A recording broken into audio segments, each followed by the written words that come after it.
of my students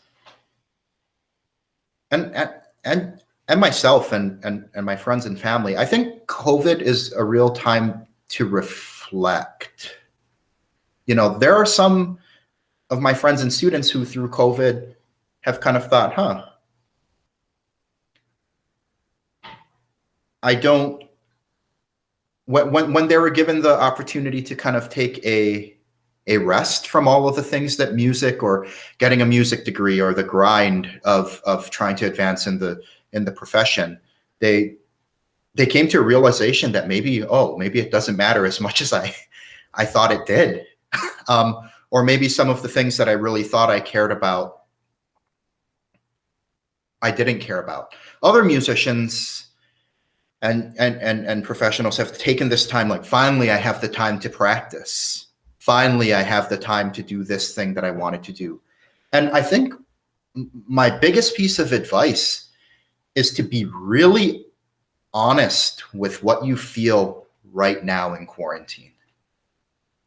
Because in quarantine, there isn't a lot of influence other than what you feel. Mm-hmm.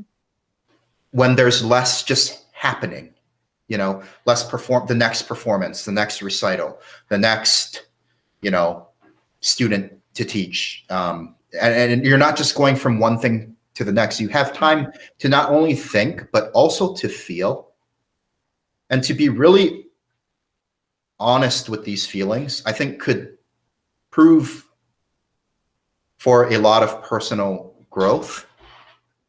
And just like finding a center, like at the end of the day, I think every young professional has to realize that even if they won the New York Philharmonic, that's not going to be the thing that completely fulfills them.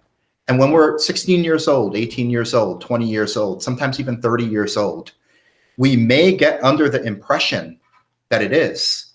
But then when we finally get there and we look around, we're like, this is a nice view, but what else now? What now? And to find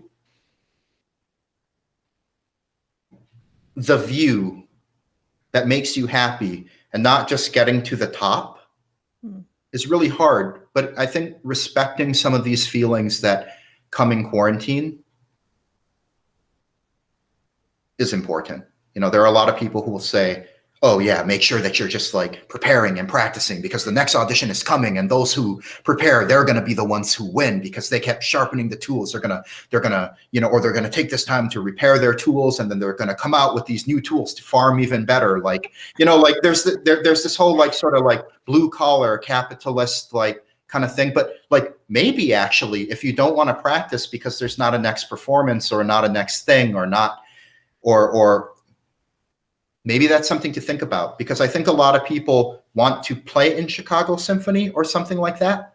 They want to teach at Michigan or Northwestern or wherever. But they don't understand that sitting in that chair, whether it's like in the best ensembles in the world or the best institutions in the world, what actually is the job is all of the things you have to do to get there.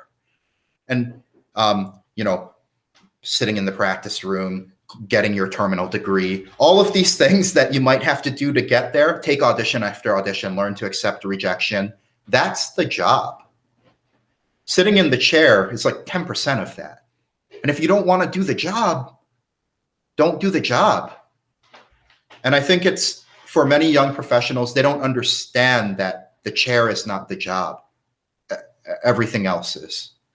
And so just respect these feelings that you feel in quarantine. Really think and more importantly, feel about what you're doing and try to be honest.